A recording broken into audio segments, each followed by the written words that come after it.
আপনার নিজেরাই দেখেন, সে দেখেন বারবার হ্যাঁ দেখেন সে কিভাবে একটা কান্দা দিচ্ছে, দেখছেন যে কিভাবে সে কাঁদতেছে শিশুর মতো। হ্যাঁ, আপনি কেন কাঁদতেছেন? কেন, কি কষ্ট আপনার মনের? আপনার ঘরের অবস্থা তো খুবই খারাপ।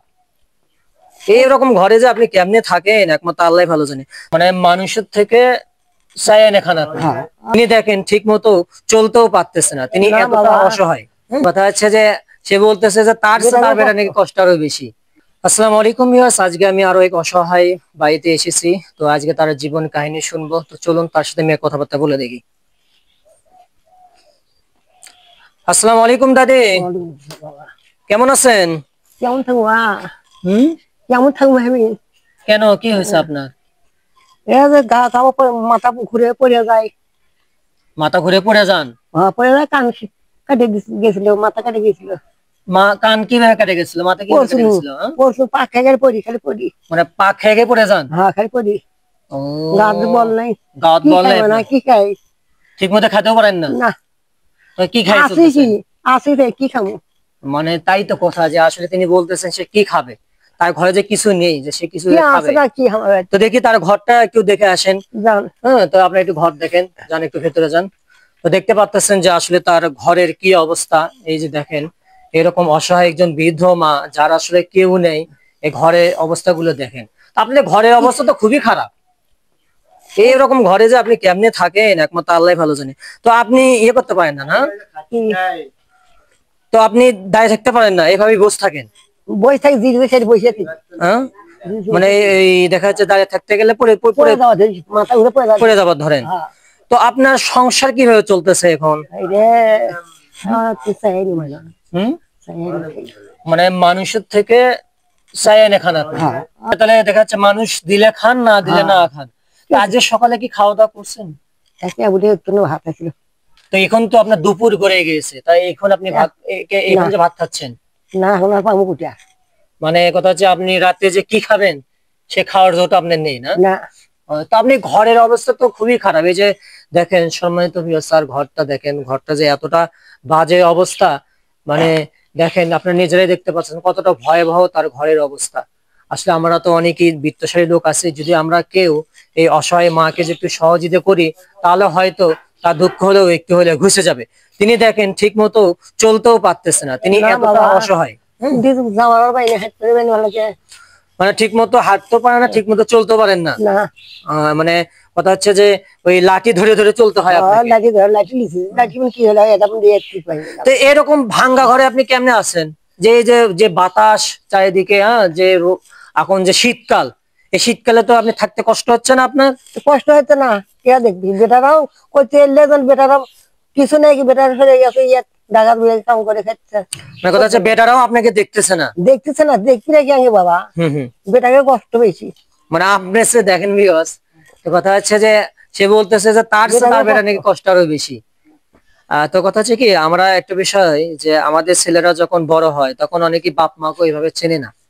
তো তার কথার মাধ্যমে আমি সেটাই বুঝতে পারতেছি যে আসলে তার মানে বেটা আছে ঠিক আছে, কিন্তু কিন্তু আপনারা অনেকেই জানেন যে বর্তমান সময়ে কিন্তু যখন মা বাবা বয়স্ক হয়ে যায়, অনেক ছেলেরা অনেক মেয়েরা তারা কিন্তু বাপ মায়ের সেভাবে দায়িত্ব নেয় না। তেমনি একজন দুঃখিনী মা, আপনারা নিজেরাই চাইতে দেখেন এই মায়ের অবস্থা, আপনারা নিজেরাই দেখেন, সে দেখেন বারবার দেখেন সে কিভাবে একটা কান্দা দিচ্ছে, দেখছেন যে কিভাবে সে কাঁদতেছে শিশুর মতো। হ্যাঁ, আপনি কেন কাঁদতেছেন? কেন, কি কষ্ট আপনার মনের? হ্যাঁ, আপনার মনে কি কষ্ট? আপনার মনে তো অনেক কষ্ট, না? দেখেন আসলে দেখেন মানুষের যখন কষ্ট হয় তখন আসলে সেখানে বলার কিছু থাকে না। তিনি এতটা কষ্টে দিন যাপন করে, আসলে যার কষ্ট সেই কিন্তু ভালো মতো বোঝে। দেখেন এমন অবস্থা হয়ে গেছে, সে ঠিক মতো কিন্তু কাঁদতেও পারতেছে না।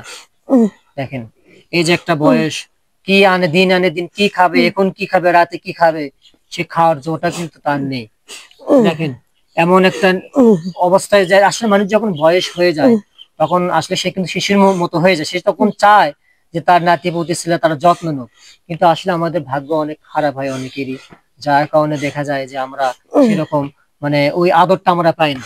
এই অসহায় মা যেখানে দেখেন আজ তার ভালোভাবে চলার কথা, সে দেখেন আজ মানুষের দরবারে চেয়ে চেয়ে কিন্তু দিনগুলো পার করতেছে।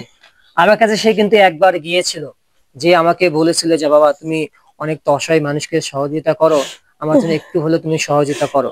তো আজকে আমি তার বাড়ি ভিজিট করে দেখলাম আসলে যে তার মতো অভাবী গরিব মনে হয় এই গ্রামে তো নেই।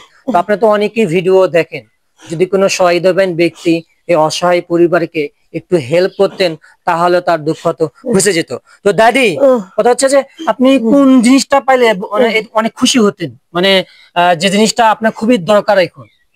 কি বেন্দানা ওরা আমি তো যতটুকু পারি শুনেন, আমি তো যতটুকু পারি সেটা আমি তো দিবই। দিলে তুমি সেটা খুশি। হ্যাঁ, আর কথা হচ্ছে যে কোন জিনিসটা আপনার জন্য ভালো হয়, মানে বর্তমানে আপনার কোন জিনিসটা খুবই কষ্ট দিচ্ছে, যে এই জিনিসটা আমি যদি পাতাম বাবা তাহলে আমি অনেক একটু না ভালো থাকতাম, মানে যে ঘরটা ঠিক করে নেবেন কিনা, না কোনো টাকা পয়সা নেবেন, কোনটা আপনার জন্য ভালো লাগে? কোনটা ভালো লাগে আপনার? ঠিক আছে, সেটা তো ঘর তো ওরই। মানে ঘর তো মানুষেরই ঘর। হ্যাঁ, কথা হচ্ছে যে দেখেন সমিতি করছে যে টাকা যে কিছু টাকা দেওয়া হতো তাহলে তো সে আপনি একটু হলেও তো সহযোগিতা পেত, কিংবা একটু হলেও ভালো মন্দ খেত। যেহেতু এই ঘরটাও তার না, সে মানুষের জায়গার উপরে থাকে, তো তার কথা আমি আর কয়দিনই বাঁচবো। এখনো যেখানে হয়তো থাকে তারা তো বলছে তুমি যে কয়দিনই বাঁচো এখানে হয়তো থাকো, কিন্তু থাকতে গেলে তোকে খেতে হবে, সে খাওয়ারটা তো একটা ব্যবস্থা থাকতে হবে। যদি কোনো অসহায় লোক, অর্থাৎ যদি কোনো ব্যক্তি, কোনো দানশীল ব্যক্তি এই অসহায় মাকে যদি একটু হেল্প করতেন, কিছু টাকা পয়সা দিতেন, যে যেন যেন একটু ভালো মতো খেতে পারে, যে একটা শীতকাল চলতেছে ভালো মতো যেন চলতে পারে, তাহলে অনেক ভালো হতো। তো আমি আমার সামর্থ্য অনুযায়ী যতটুকু পারতেছি এই অসহায় মাকে একটু অনুদান হিসেবে দিচ্ছি। আমার মতো যে আপনারা সবাই এভাবে এগিয়ে আসেন তাহলে তো এরকম জনম দুঃখিনী গরিব মা যারা আছে, অসহায় মানুষ যারা আছে, তারা একটু হলেও স্বস্তি পেত। এটা হাতে নেন, এই যে দাদি, কথা হচ্ছে আমি তো সেরকম ধনী মানুষ না, কথা হচ্ছে যে ভালো করবো। আমি আমার সামর্থ্য অনুযায়ী যতটুকু পারি আপনাকে হেল্প করার চেষ্টা করলাম। আর আপনারা যারা এই ভিডিও গুলো দেখেন, আপনারা যদি একটু অসহায় 5-10 টাকা যাই হোক আমাদের নাম্বার যদি একটু পাঠিয়ে দিতেন, তাহলে এই অসহায় মাকে, অসহায় দাদিকে একটু হলেও তাকে আমরা এই জিনিসগুলো পাঠিয়ে দিতাম। দেখেন আমি একটু পেরেছি, আপনারা একটু সহযোগিতা করুন। তাহলে হয়তো যদি সে বলেছে তার খাওয়ার অনেক কষ্ট, যদি কেউ যদি তাকে কিছু টাকা দিত, সে তো বাজারঘাট ভালো মন্দ করে খেয়ে হয়তো তার দিনকাল সে পার করতো। তো এই যে আমি এই জিনিসগুলো দিলাম, আপনি এখানে আছে আটা আছে, লবণ আছে, চাল আছে, তেল আছে, সবই আছে, আপনি এগুলোকে রান্না বান্না করে একটু খাবেন। ঠিক আছে? তো ভিউয়ার্স, আপনারা যারা আমার এই ভিডিওটা দেখতেছেন, যদি আমার এই ভিডিওটা আপনার ফেসবুক থেকে দেখেন তাহলে অবশ্যই আমার এই পেজটা আপনার ফলো করে যাবেন, আর যদি ইউটিউব থেকে দেখে থাকেন তাহলে অবশ্যই আমার চ্যানেলটা সাবস্ক্রাইব করে যাবেন। ধন্যবাদ সবাইকে।